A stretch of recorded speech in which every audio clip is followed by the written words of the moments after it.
Hello and welcome to the webinar, Reaching for Restaurant Bliss, Better Leverage Data to Help Attract and Engage Valued Guests. This webinar is hosted by Nation's Restaurant News and Restaurant Hospitality and is presented by IXI Services, a division of Equifax. My name is Alan Little and I am Director of Data and Event Content for Nation's Restaurant News. I'll be moderating today's program headlined by IXI's Lena Bourgeois and Barrett Watson. Susan Durishin will be our on-air technical lead. There's a lot of buzz around the concept of big data, not to mention some uncertainty about how to tap into it. Well, today Lena and Barrett will discuss some ways your business can benefit from both external and internally generated data. But before we hear from them, I'd like to explain how you, the audience, can get the most out of this event. We welcome questions about our topic, and we'll answer as many as we can in the Q&A session following the presentation, but feel free to submit yours at any time to be added to the queue. To offer one, simply type it into the question window on the lower left-hand side of your screen and hit the Submit button. Don't forget to check out the green folder located in your console toolbar for downloadable resources from this afternoon's webinar. Today's webinar is being recorded and you'll be notified by email when it's posted for replay at the Nation's Restaurant News website. If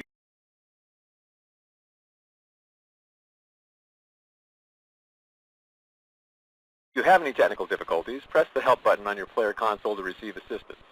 For audio or slide advancement problems, try hitting the F5 key on your keyboard to refresh your webinar console. Use the Command and R keys if you're on an Apple computer. Please notice the toolbar at the bottom of your console. Using it, you can open and close widgets on your screen. For example, if you need to adjust your volume, click on the Media Player widget. When you're done, click on it again to hide the player window. You can move console windows around by dragging on their title bars or resize them by clicking on their lower right corners.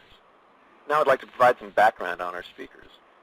With more than 15 years of experience in the benefits of data and analytics, Lena Bourgeois brings real-world insights and solutions to her customers as Vice President of the Consumer Markets Group for IXI Services. In her role for that Equifax division, Lena is responsible for the customer relationship management, implementation, and support development around IXI's non-financial market verticals. Prior to joining IXI Services, she spent 13 years with the Nielsen organization. Barrett Watson is an account executive within IXI's Consumer Markets Group with responsibility for account management and business development within the retail and restaurant verticals. With more than 10 years in the marketing services field, Barrett has experience working with such companies as Darden Restaurants, O'Charley's, the Corner Bakery, the Home Depot, Coca-Cola, and ADT, among others. Now that you know a little about Lena and Barrett, let's hear from them regarding how your business can better leverage data to help attract and engage valued guests. Lena, will you please start us off? Yes, thank you so much, and welcome everybody, and thank you for joining us for this hour of Restaurant Bliss. It's interesting. So I've been working in this industry for over a decade now, and I love this industry. Reaching for Restaurant Bliss and what that means hasn't really changed, right? Everybody's trying to reach that higher level state of guest engagement. But the environment and the capabilities that we have presenting to us today have definitely changed and progressed. And some of the things we want to cover off on today is really level set what that Restaurant Bliss means both for you and for your guests, but also cover some really exciting and new ground that we've made in achieving that level of bliss. And so really that's our focus for today, and not only share what the best practices are, but actual real use cases, because at the end of the day, what we want to know is how are companies like yourself doing this today? What are their challenges and what are the results, and how do they achieve this level of bliss, so that you and your organization can see how is that a good fit for my organization, how does that compare to what I'm doing today, and what can I do to improve my level of restaurant bliss.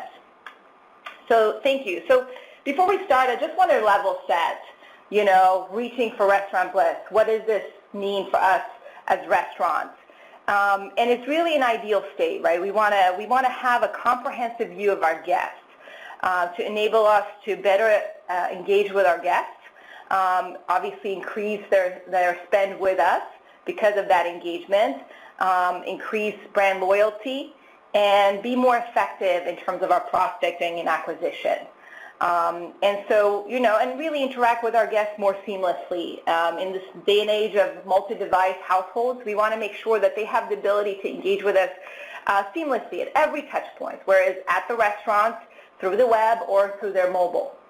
And we want to be able to leverage our guest insights across the enterprise.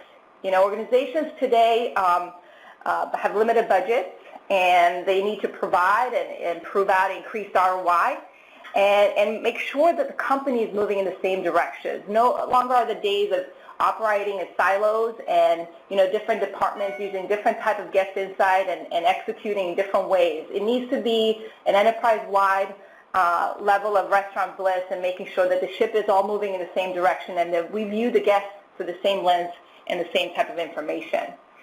And last but not least, which is really critical, going back to the ROI point, is to enable you to have the ability to measure and track effectiveness. We have to prove out every investment, and so making sure that you have the abilities and the tools to prove out the ROI, and also refine your processes and your activities so that you have the ability to continuously increase that engagement, make sure your dollars go further, and continue to grow your business.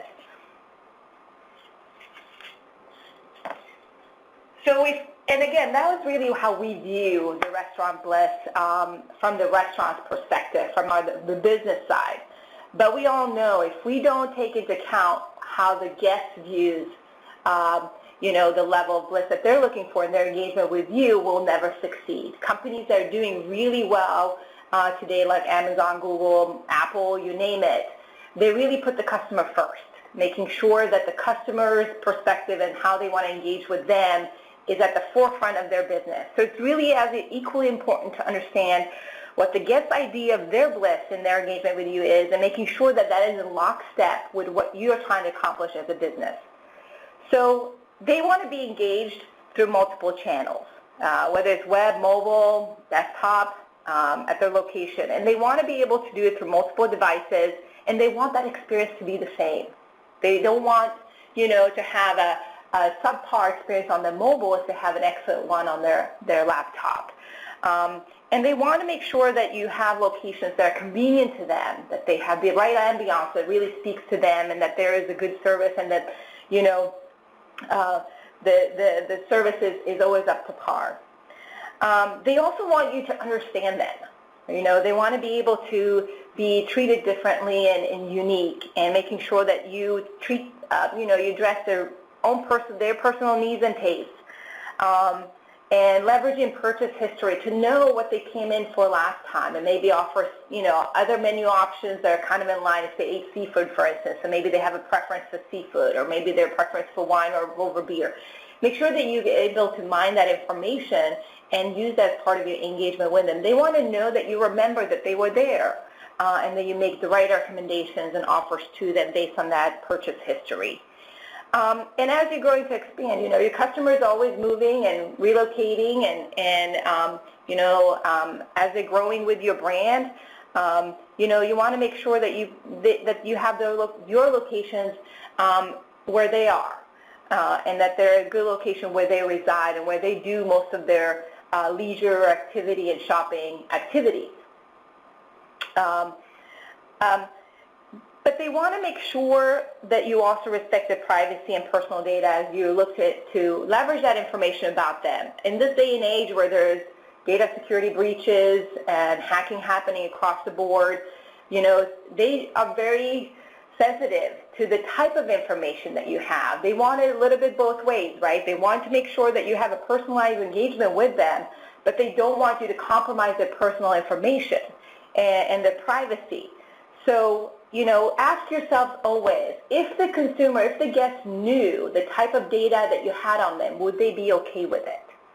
If you think they would be okay with it, then you're probably in a good position. But if you feel that you have maybe more sensitive data, more personally identifiable data specifically, that if there was ever a security breach and your guests find out that this information was ever leaked, your brand is going to have a hard time recovering from that. And make it easier to engage with you. Again, going back to the multi-channels and multi-devices and multi-locations, making sure that, that you are where they are, both on the web and in terms of your location.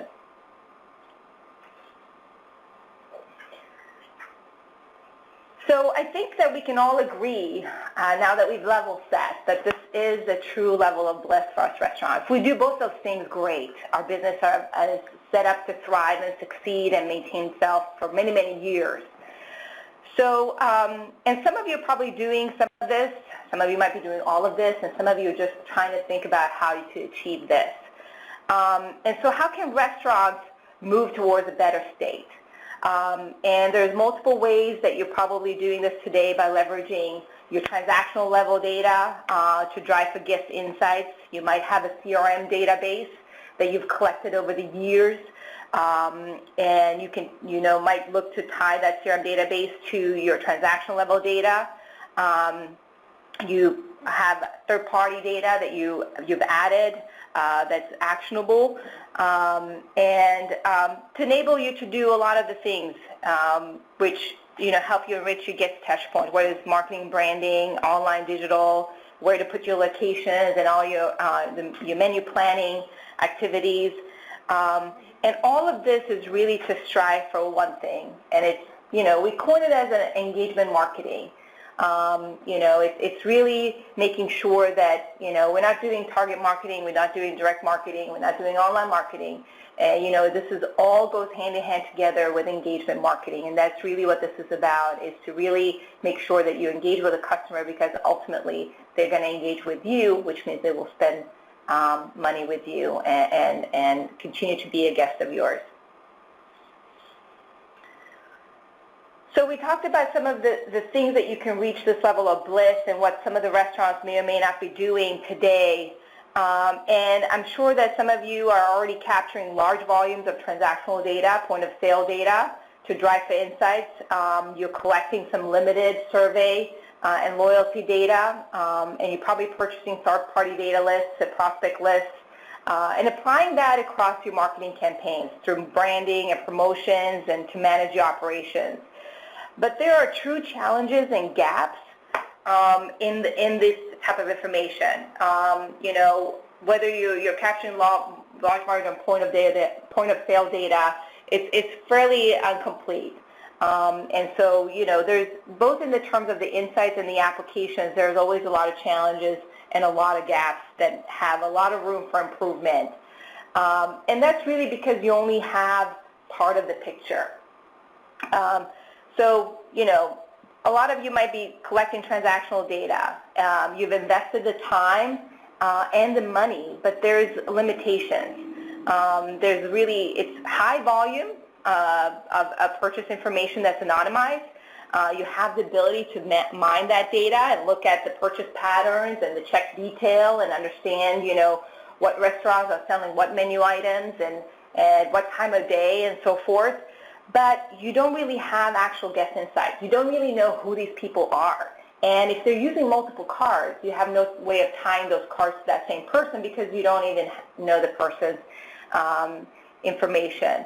And with survey and loyalty program data, it's very expensive. Anybody that's done primary research, it's very expensive, and it's not really actionable. It provides a lot of good insight, maybe for strategic use, but it's really for a small segment of the guests, and it doesn't really tie to the ground. It doesn't tie to known guests, and it takes time to build a large database if you were to make it actionable. It takes time to build that source of data to make it something that's more reliable, more robust, and more actionable. And third-party data, so you might be looking to supplement, right? With third-party data, ISA and Equifax is a third-party data provider. But a lot of that data is attitudinal or geodemographic or survey-based. Again, it's spotty. There's always skewness. I don't know if you use NPD data. I'm not trying to diss anybody, but it's very, very skewed to QSR. And that's a limitation in that data set. Although it's very rich, it is inherently skewed. And a lot of the third-party data out there is. So how do you adjust for that? And so the data there, the third-party data, is just not granular enough. It's just not detailed enough, and it's not comprehensive enough. And it's really sometimes very hard to adjust for that skewness. In fact, you really don't want it to have that skewness or that, presence of error, because it's very hard to then, really execute on that information and drive for some of those that level of bliss that you're looking for. So again, you have parts of this, maybe even all of this, but it's still not full, right? It's still only just part of the picture, still fragmented.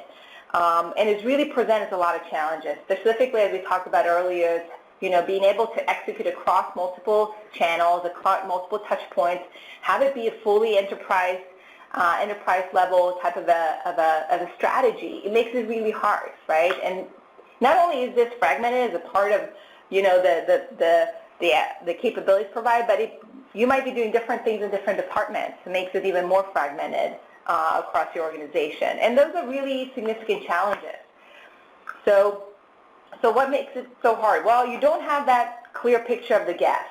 And then I'm not saying only clear, but also a true picture of the guest. If your guests are looking for you to engage with them in the appropriate way because they want you to know who they are, if you have a totally skewed picture of them, your engagement is going to be, not only not benefit you, but it might even hurt you. And so you can't, tie that detailed spend data to actual guest information. And it's really hard for you to identify who your most profitable guests look like, and you don't know really what profits have the best potential. So, and it makes it really hard to get that enterprise-wide view. So, and make those corporate decisions that you have to make to move the business forward. So, it's really hard to improve on that guest experience and that guest engagement. And then when you're looking to execute, right, it makes it very hard to tie offline and online marketing together. So it's still fragmented. Today, most organizations are not tying offline and online together. You might have developed a segmentation system on the offline side using primary research, maybe third party. It's very hard to then translate that to a digital and online space. You might look at demographics, try to capture the same audience, but it's never really truly the same. And that really poses a lot of challenges. And they're very costly as well because, you've invested in certain things already, but it's not comprehensive, it is not enterprise-wide, and then you try to look to execute, and you execute, and you spend for that. You spend the ad dollars, and you come out short. So it's really, these challenges are real. They're experienced by many, if not all of you, and a lot of the restaurants that we work with, feel the same pain. So, so what have we seen? What we're really here to listen to today is really how do we solve for that? What are the best practices and the use cases to drive for that restaurant bliss? And some of the best practices that we've seen with our clients really start with that single view of the guest and enable you to prioritize your high potential guests and your lookalike prospects and understand their motivators and their drivers to help you improve on your guest experience and again optimize on your marketing promotions to make sure that you get more out of your marketing dollars. And understand your location performance and your trade areas and your markets to create more effective marketing campaigns across all your channels and allow you to really measure and track those efforts to make sure you really present the ROI but also have the ability to refine all of those activities. So, so those are really the best practices. This is really the goal that we're trying to go after. And so how do we do that? There's really a new way, and I was mentioning before I started the session about the fact that the environment that we're operating in, given the security breaches, given that consumers are willing but very sensitive to providing information about themselves, and that there are capabilities today with companies like ISI and Equifax to enable you to reach this restaurant bliss in a much more comprehensive, cost-efficient, and easier way. And so really that's what we're going to talk about today. And what it is really linking your point of sale transactional data with consumer data. If you are collecting point of sale information and you're leveraging your transactional data and you're tokenizing it for security reasons because you don't want to carry PII or credit card information on your database because if anything happens and that information leaks, that's a huge liability that you just do not want to put yourself in. but you like the transaction level detail data. It's check detail. It's everything your guests do with you, right? It is your data, and there's millions and millions of transactions there. That's a hugely rich database to have. But again, we mentioned earlier, it is limited. It only looks at the check detail. It doesn't really tell you who the guest is. But what you have the ability to do is enhance that information with relevant marketing insights. Again, it's anonymized, but what if you could append that database with demographics, with a consumer ID, with a household ID, with syndicated segmentation that enables you to execute, income, ability to pay, spending data, behavioral data. What if you could link it to, your loyalty database, right? Where you could flag them, they are part of my loyalty database. They sign up for the newsletter. They sign up for the member, card. What if you had the ability to enhance it very easily and effectively so that you could then round out this transactional data that you own, that is yours, with some of that guest insight to make it really a 360-degree view of your consumer? What if you could put a geographic location on there, the lat long of their block group or where they reside? So now you know really where they're coming from. So you have the ability to tap into potentially millions of credit card transactions, and these cards are belonging to this person, and maybe even multiple people in the household. So you have the ability to assess value with a consumer or a guest, and the total value of the household. If they use multiple cards or there are multiple people in the household. And again, making sure that you do all of this by preserving the guest privacy and anonymity. Because if a guest comes to you and asks you, you're collecting my check information, you're collecting my credit card information, my name and address, they will not be happy. But if you say, I collect your check detail information, but I don't have your name and address, I don't have your credit card information, I just know your demographic profile, I know the segments that you fall into, I know the geography that you live in, you can execute exactly the way you would with a name and address without really jeopardizing their privacy and putting yourself in a liable situation. And I don't think most guests would have a problem with that. You're using that to make sure that they engage with you, that you have the ability to engage with them in a more efficient and relevant way, going back to engagement marketing.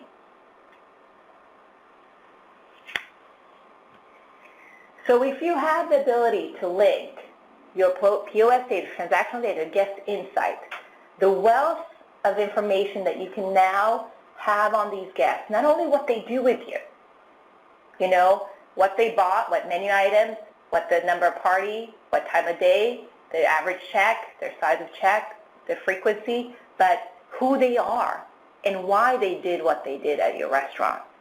You have the ability now to answer that wealth of information and by appending with anything really, economic information, and we'll come back to economic information because I want to highlight a few things about that. But like I mentioned, your geodemographic, ZIP +4 block group, their age, the marital status, the children, the psychographics. Think of the possibilities of the amount of money you will save having the ability to look at millions of transactions and their beliefs and attributes and values without having to conduct another primary research study. Media, leisure lifestyles, home ownership, all of the things that really drive a consumer's ability and likelihood and preferences as it relates to their eating and dining habits. Think about the kind of engagement marketing that you now have the ability to do across the enterprise.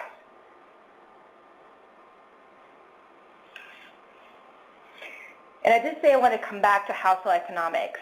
And so the type of, the restaurants that we work with today are really, for the last 5 or 6 years or so, we've kind of hurt by the downturn in the economy, right?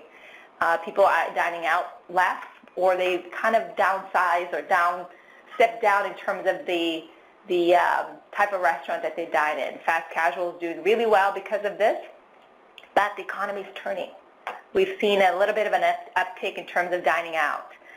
People are going out to eat a lot more often and they're spending a little bit more. So how do you capitalize on that, right? You have to look at, and to know who has affordability, because it still boils down to affordability. Yes, needs and preferences are critical, but in every category we compete with people that serve the same needs and preferences a little bit, right? But who do you want to target? Again, who's going to be the most profitable, most likely guest of yours? And it really is driven by affordability, right? And not including household economics as part of that data insight that you enhance the POS information with is going to really limit you, because you're not really going to have the ability to really assess, am I getting my fair share of this consumer's dining out expense capability or capacity? We actually was working with a restaurant.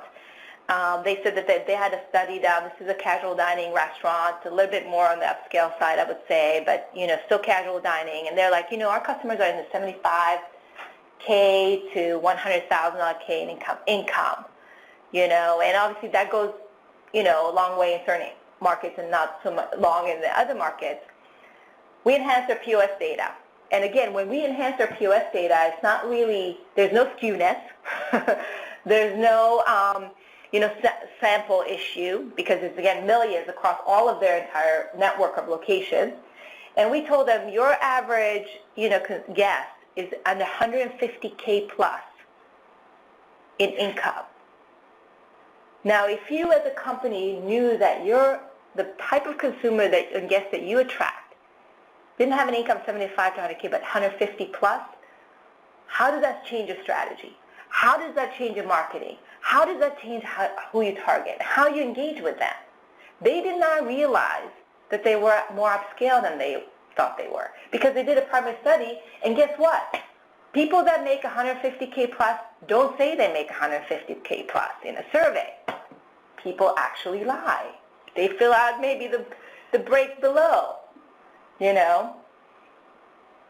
So, again, household economics is at the core of behavior, because, everything drives that.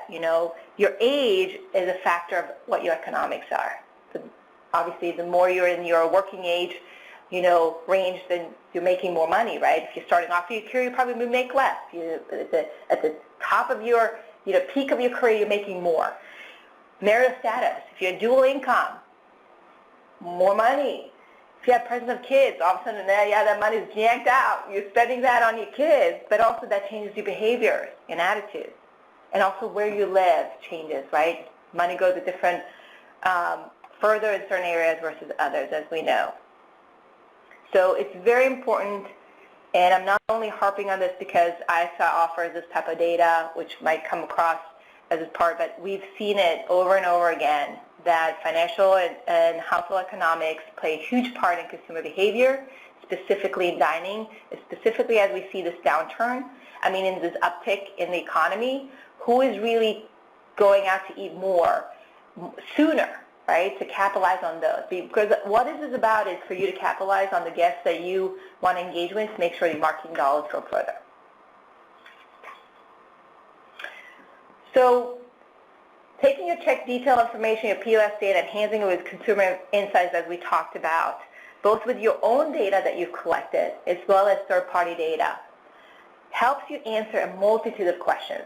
And we've basically listed some of them across multiple departments within an organization just to illustrate. We're talking about true enterprise. And we have clients that use this in areas we didn't even think of, right? So we have people using this in finance. We have people using this across a multitude of other areas in HR. It's a little crazy, but really these are the high points I want to make, and it really starts with your customers' prospects. You only have a limited budget. So who do you want to go after? Who is the ideal guest, and what does the ideal prospect look like? And what are the better ways to reach those high potential prospects? And then what are the potential candidates for cross and upsell? Your market, where are the growing markets for opportunity? Can I get an enhanced view of the trade areas, and what markets are declining? We're actually going to give you a case study of an actual restaurant client that had the same challenges as it relates to the markets and trade areas. And the type of how this information really made a huge paradigm shift in how they look at their market and strategizing for site selection and forecasting. So it's huge, and we know how much money goes into those type of activities. It is very costly to put a brick and mortar, and if the market is turning a little bit and you're looking to expand your network, again, be intelligent about it, be strategic about it, leverage the best data that you have, which is your own data. Just enhance it with more insights to help you be able to execute and drive for a lot of these things. And again, sales growth, promotion, share of wallet, I think I mentioned that, but it's really that whole guest insight, that 360-degree view to drive for everything that your enterprise is doing. And it's really to have not only that 360, but it's a holistic view that is really at the core of it is your own transactional data, and it doesn't lie.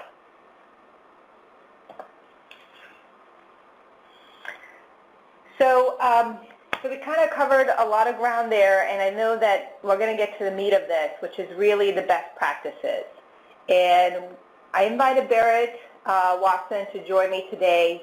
Barrett is really in the forefront in engaging with our restaurant clients and really, with them in lockstep and really solving for a lot of the challenges that we covered today and really finding those type of solutions that we talked about today. And so I wanted him to speak directly to you about some of his experiences around some of the practice areas. And we're going to cover about 3 of them today that really cover a lot of the departments and applications that we've talked about today. And again, I think you're all going to have a lot of wheels spinning. You're going to have a lot of questions probably, and we'll cover some of these at the end. But if you want to have one-on-one conversations with either myself or Barrett, you're welcome to reach out to us directly after this session. Our contact information will be at the end. We'll be happy to talk to you one-on-one. And again, everybody is in a unique position, and we're just very excited about these capabilities. So we look forward to talking to you. Barrett, why don't you kick us up and talk about best practice area number 1, trade area analysis. All right. Thank you so much, Lena. Really appreciate it. And as Lena mentioned, what I wanted to do today really was bring 3 real-life examples of situations, problems that I've been able to help my clients solve that really speak to the versatility and power of this solution. And I really hope that these resonate with our participants today and really get them thinking about some of the important questions that this solution can help answer. So let's dive into best practice number 1 here. So as Lena mentioned, this one is focused on trade area analysis. And as I'm sure many of the participants know, developing an accurate trade area for a brand is very difficult. And it can have many effects across the enterprise for a client. Anything from identifying potential new sites, forecasting guest traffic and sales, understanding cannibalization, identifying sites for remodels. The list really goes on and on, but it's pretty simple to say that all of these have tremendous financial consequences for our clients. So it's something you want to get right and use that to inform decisions across the enterprise. And one of the big issues for restaurants traditionally is they've had limited information to develop these trade areas, as Lena had mentioned. Typically they're done with surveys that really are limited in that they're a snapshot in time. They really do not reflect the client base as a whole. And most importantly, as we've discussed today, is they aren't linked to check detail. So there's really no way to assign value to particular guests or households. And that was the exact challenge for my client here in best practice number 1. They were a newer, mid-sized restaurant chain. They were doing well, growing by leaps and bounds.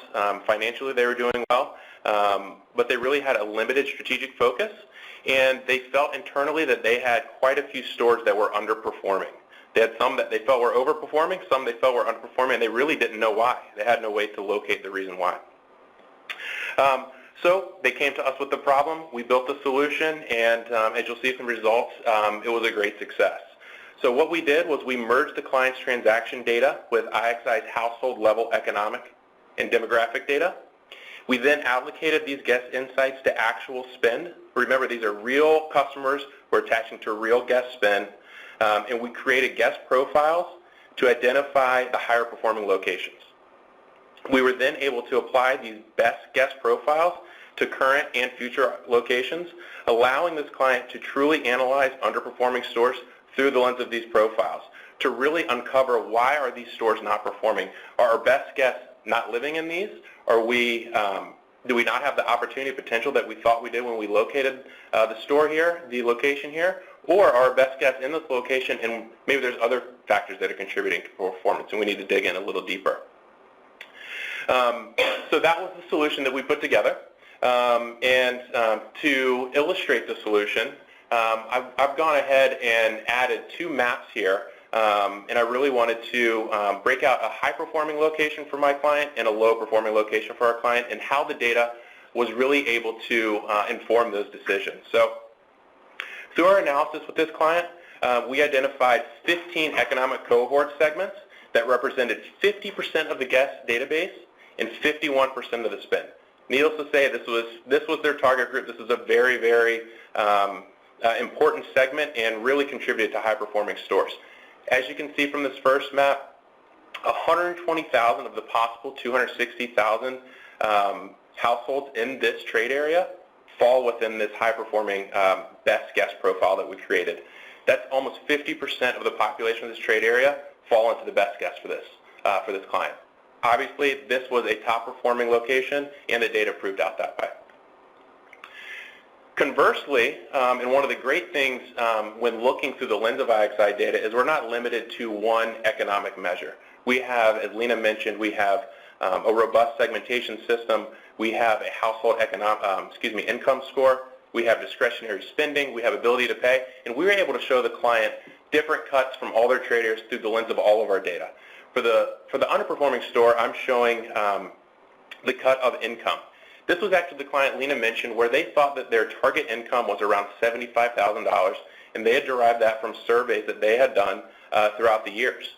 After the analysis, when looking at actual guests and their spend and attaching our income score, we identified that their income was actually around $150,000. So when we applied that income score to a poor performing trade area, we quickly realized why this was actually underperforming. Just looking at the households in this trade area that make $50,000 or less, that's 65% of the total population of this trade area. 62,000 households in this location made below $50,000, and even more, around 1,000 were making 125 plus. Obviously not going to be the right customers for them to go after, really supporting why this is a bad trade area and informing a decision to possibly relocate because they just don't have their best customers here. Moving on to best practice number 2. In many instances, the success of a marketing campaign for a restaurant in years past has really been solely, looked at, did we increase guest traffic? Did our marketing campaign bring more people through the doors? Not necessarily, did we drive the right guests? Did we increase check size? But just did we drive people through the door? And that's really how my client in this best practice number 2 have been measuring their marketing campaign's success for years. But what they found after doing some analysis is that no matter the message or the offer, the guests responding to these campaigns continuously had a lower check total than the average guest. They were having people come in, but they weren't the right customer. So what they really wanted to do was drive the right guest through the door and then be able to measure results to justify that campaign. So what we helped this client do was we identified, we took their client transaction data, we appended household economic data and demographics again. We built various guest profiles based on segmentation, affinity, spend, and frequency. Then through the lens of segmentation, we built guest best profiles for a direct mail marketing campaign in this instance. When we evaluated results, the results were tremendous. Not only was there a higher response rate, there was a higher average check, $5 higher per check on people who responded to this campaign from previous campaigns, higher frequency of visits for these people, higher rate of joining their loyalty program, and overall a much, much higher return on investment. And when compared to previous marketing campaigns, really just blew this client away on how successful it was when targeting the right customer versus just targeting people around a location. Let's target the right customer, the people that are going to come in more, spend more, and be more valuable to your brand. Great thing, side note on this best practice number 2 is while this particular client used these insights for a direct mail campaign, this same exact technique can be used to target digitally, target by email, by mobile device, and by addressable TV as an omni-channel marketing campaign or by themselves. So keep that in mind. We're not limited to direct mail. Through segmentation, we are actionable across channels, and most of our clients are taking advantage of doing more than one touch point, which can be crucial. Moving on to best practice number 3, this example always reminds me of a famous quote I'm sure we have heard a million times in presentations like these, but I couldn't resist, by John Wanamaker. Half the money I spend on advertising is wasted. The trouble is I just don't know which half. And that was the exact challenge for this mature casual dining chain client of ours. They were spending, as I'm sure many participants, companies are on the phone today, spending millions of dollars on digital advertising because they know they need to be involved in digital. We know that that's where people are spending their time. We know it's becoming a bigger part of the marketing budget. We know that it's not just a side thought anymore. You need to spend money in digital, but you need to target smartly. You need to target the right person in digital. Just as we did in best practice number 2, let's do the same thing digitally in best practice number 3. So they were spending millions of dollars and really getting no way to read the return on investment. For years, they had been using really minimal demographic data to target and really wanted help to not only understand that ROI, but really understand who were their best guests. So similarly, again, we merged their transaction data that they had been collecting for years with our unique economic and demographic data. We built various guest profiles based on segmentation, affinity, spend, and frequency. We applied those best guest profiles to an online digital targeting segment. We then targeted these best guests digitally through the client's DMP. And ultimately, we're able to tie this campaign back to the transactional database through the lens of segmentation. So for results, it again was a tremendous success, and for the first time in this company's existence, they were able to measure their ROI, which is something that has resonated throughout all departments with this company. And what we realized was, for years, what they were targeting digitally and through other marketing channels, since we were able to identify who their best customers were, was way too broad and produced tremendous waste in marketing dollars, and in this instance, especially in digital. Our analysis helped the client refine their targets, refine their campaigns, change their creative, message in certain ways that resonated with who their true customers were. Not have a bland message to the entire universe, but let's get targeted and speak to your customers the way they want to be spoken to. Give them the offers that will resonate with them, what will get them through the doors and be the most valuable customers for your brand.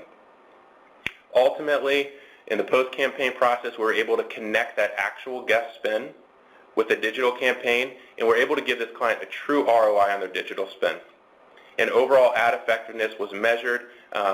They have increased their digital spend as far as targeting-wise and reduced it dollar-wise, but got a lot more return on their investment as far as targeting the right people. And now I'm going to turn it back over to Lena, and we are going to move forward. Excellent, Barrett. I mean, those are some really exciting and high-value applications and best practices, as we all know, especially the last one, which I understand, the return was in the millions because they're a significant chain that's spending a lot of money on digital, and I don't think this is unusual, right? People just don't know. They are doing things as part of their business that they think is the right thing. They just don't know how to prove it out. And once they prove it out, their eyes open, and now they have the ability to do something even more and feel confident about it. And so that's really, I think, what we want to showcase here is that the leveraging your transactional data gives you such a wealth of information. In the real estate application, they no longer had, hundreds of, data points per location. They had tens of thousands of data points per location. So now you feel confident, and you feel like, you're basing your decisions and the insights on some robust data. And again, it's your own data. You can't question it. It's your own data. And really having it be so comprehensive, and the type of applications are really, like I mentioned earlier, endless. And these are just some examples. And again, being able to tying it back to those transactions, any activity that you do off your own transactional data, you can actually measure back and see, okay, if I market it to these type of people in these geographies, once you mine your own transactional data this way, you'll be able to measure the effect of it immediately. You'll see, are these people coming? Is this market growing? And there's no doubt about how to measure the ROI. It's part of your transaction. So if it is happening, you'll see it. So it's a really, really exciting new paradigm shift in the industry. And the abilities that we have to help you with this is really unique to us. Because we do have the credit card information, we have the ability to look up these transactions on your behalf, look up the personally identifiable information, append the consumer insights in a PCI and anonymous way, in a secure way. We are Equifax, we're highly regulated. You have a safe haven partner here that does this for a multitude of industries, for a multitude of clients, and we're bringing this to the restaurant business and the retail business that really haven't had the ability to leverage this because, we didn't really think of it, honestly. And now that it's here, it just opens up so many possibilities. So what I wanted to conclude here real quick before we go to questions, again, just kind of tying the bow on this exciting new environment that we're in is, the value proposition here is to help grow profitability by increasing understanding of your guests. And it's an aim to improve your relationship and have a richer view of your guests. To that best practices Barrett talked about, if you do that, you are able to do engagement marketing. You have the ability to understand who's going to be spending the most, who's going to be coming in the most, who's going to be the most loyal. And to really help increase their lifetime value, because this is not a one-time shot thing. We're not just driving, a lot of our business has been to try to drive for promotions, to drive for products, for specific campaigns. This is more about your customers. You want to build that long-term relationship and increase their lifetime value and help protect that lifetime value with your guests, making sure that you do this in a secure and safe way and be more effective across your campaigns and really getting more out of your ad dollars. And not only doing that from a strategic marketing and branding perspective, but also enhancing your operational efficiency. The biggest cost as a restaurant is your operation. Honestly, we talk about ad dollars, but really, so, focusing on supply chain efficiency, making sure that you are putting your locations where you have best opportunity. It starts with that, making sure you staff appropriately, making sure you keep the inventory that you need to fulfill the demand of that market, making sure that you have the menu items and the things that will make sure that speak to the location and the trade area and the guests that reside there, and focusing on uncovering new consumer demand. It will also give you this ability to, as part of this, what I call the holy grail of databases, you have the ability to really mine that from a big data perspective, mine that to see what are the hidden nuggets in your own transactional data as it relates to product development, market development, consumer segment development. Where is your business? How can you innovate and revigorate your business? And you base that insight on your own transactional data. Again, highly comprehensive, very robust, and it won't lie. So that's really what this is about, folks. I hope you found value in this, and like I mentioned before, you're welcome to reach out to myself directly or Barrett directly with any questions, or if you have a specific challenge that you're trying to solve for. Again, I think our approach here is we are not going to try to sell you something. We're going to want to figure out what you're trying to do and what you're trying to solve for. And if we don't have those capabilities, we will refer you to somebody that we work with. Again, between myself and Barrett, we have over 25 years of restaurant experience, and we've probably encountered that challenge in the past. And we're here to help. We've been in this business long enough to know that we're not here to close a deal. We're here to support and help you, and that will, in the long run, help our business. All right, we open up for questions. Great. Thank you, Lena. Questions have been coming in, so we're going to start answering them now, but I want to remind the audience that IXI has made available for download in your webinar console green resources folder the technical document Transforming Anonymous Transaction Data into an Actionable Marketing Data Set. So that's in your console. Look in the green folder so you can download that. But let's get to the questions. There's a question here that says, if there's no personal data associated with the check detail, how do we make it actionable? So, Lena, you want to take a shot at that one? Yeah, absolutely. Yeah, so we in one of the best practices, so yeah, there's no personal information. And again, you know, we're not talking about one-on-one marketing. You don't have the budget to do one-to-one marketing. But what we're trying to understand is, you know, who are the consumers that are currently coming to your restaurant? So you can look at that through the lens of segmentation, through the lens of geography, through the lens of demographics, through the lens of household economic data, and really profile who your best guests are, who's spending the most, who's coming in the most frequently, through what geographies, and really target on that. All of our data, you can actually buy an email list based on any of that data. You can buy an address prospect list, name and address prospect list. You can target those segments digitally anywhere in the U.S. So to find those people, whether it's offline or online, is enabled. You know, these people we can't find for you, and you can make this information actionable. That's the whole purpose of it.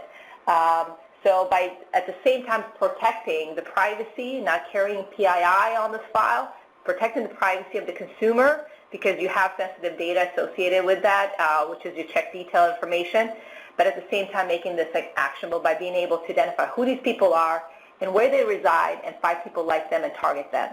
So, yeah, and I would just add too, to answer that caller's question, is the ability to not only do what Lena mentioned and target the right customer, but measure on the back end and see if the people you targeted are actually the ones coming through the door. Something you are not able to do at this point unless you have a loyalty database, which is small and just a subset of your client base. So being able to measure that. We have clients, restaurant clients, that are getting their tokens updated monthly.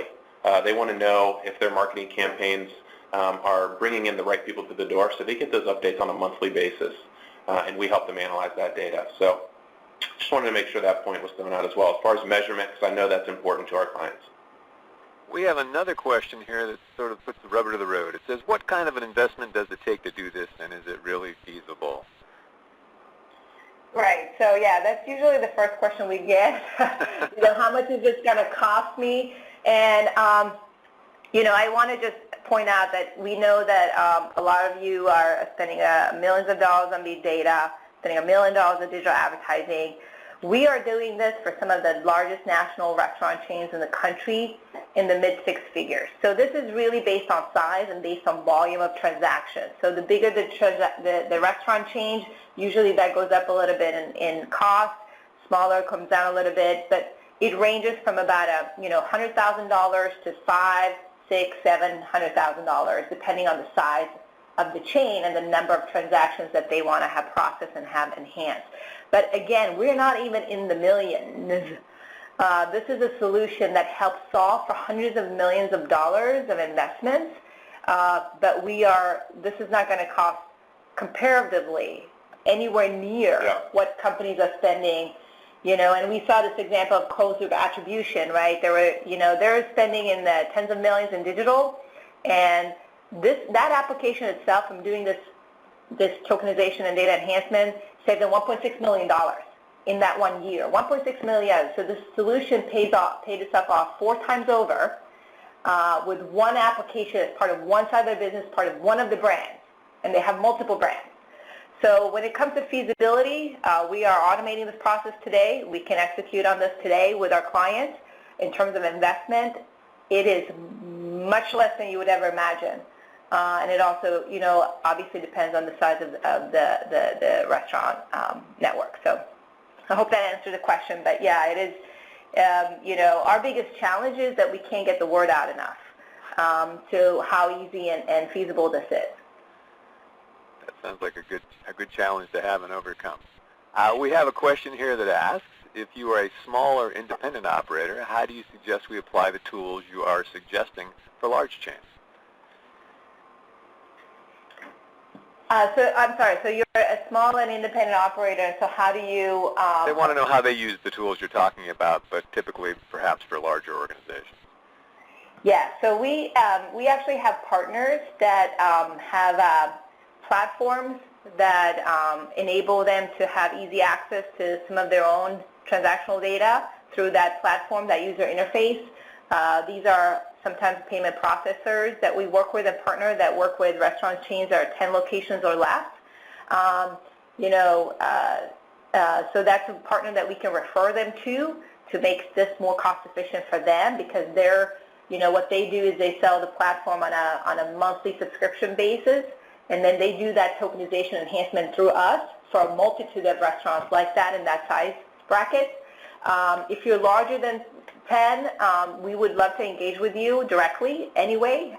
Again, like I said, we like to make sure this is cost efficient on both sides of the fence, right? So making sure that it is in a price point that fits you, but if there's a better way, more cost efficient way for you to do this through one of our partners, we'll refer you to those partners to make this a win-win situation.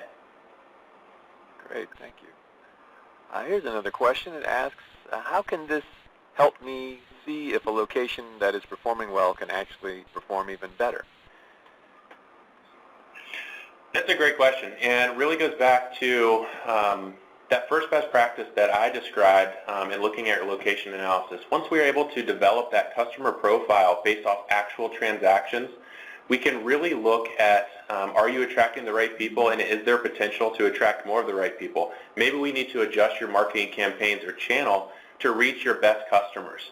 So while it might seem like a high-performing store from the revenue standpoint, once we do this analysis, we can actually show you true potential of what that store could actually do through the lens of your particular customers. And likewise, we'll be able to, as we discussed in that best practice, really understand the low-performing stores and why they're low-performing. So it's a fantastic real estate application, but as Lena mentioned several times, the beauty of this solution is that it can be leveraged across all departments across the enterprise, and pays for itself many times over. So, but great question there. Great, thank you. Another question is, hang on right here. You note that restaurants must mine a customer's purchase history, but that you must also respect the customer's privacy and personal data. Where is this line of respect drawn? Right. So and I think where I draw the line is if a guest asks you what type of data you carry on them, and whatever you said, if they were okay with you, I think that's where the line is drawn, right? So, look at yourself as being we are all consumers. Even though we work for businesses that market to consumer, we're all consumers. I always find that if I feel confident in a restaurant company of mine that I frequent, that they carry no PII on me, but they carry just my check detail, what I did with you, and then some market level information that is that is not personally identifiable. That even if there was a data breach, or that I don't feel that it's very sensitive information about me, then I will not have a problem, because using that information that could never pose a security or a privacy issue with me, I want you to use that information, because you're going to be able to engage with me in a more relevant way. So it's all about, the privacy. To respect that privacy goes back to where it's not hurting the client, but it's benefiting the client. If it ever has a possibility of hurting the client, then you have to reconsider drawing that line somewhere else.